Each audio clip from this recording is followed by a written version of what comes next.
তো hello viewers, আজকে একটা নতুন শর্টস নিয়ে চলে এসেছি। আজকের আমরা রান্না করব কাঁকড়ার মালাইকারি। হ্যাঁ, একদম ঠিক শুনেছো, আমরা কাঁকড়া দিয়ে আজকের মালাইকারি বানানোর চেষ্টা করব। সাধারণত আমরা চিংড়ি মাছ দিয়েই করে থাকি, বাট আমার মাথায় কেন জানি না এলো যে বানাবো যখন একটা অন্য ধরনের কিছু বানাবো। অ্যাকচুয়ালি কী বলো তো, ইউটিউবে শর্টস দিতে দিতে না ইনোভেটিভ আইডিয়া বিভিন্ন মাথায় আসছে, তো সেইগুলোই এক্সিকিউট করে তোমাদের সামনে তুলে ধরা আর তোমাদের সামনে একটা ফিডব্যাক দেওয়া, যাতে তোমরাও যেগুলো ভালো লাগে সেগুলো করতে পারো। আর রান্নাটা খুবই সহজ, মালাইকারি বানানো একদম ইজি প্রসেস।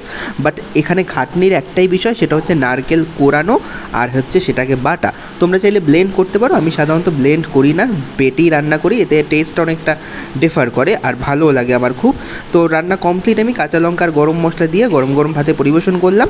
তো এইরকম ভিডিও যদি তোমাদের ভালো লাগে অবশ্যই আমার channel like, share and subscribe করে দিও। দেখা হবে নেক্সট শর্টে অন্য কোনো রান্নাতে। তো টাটা।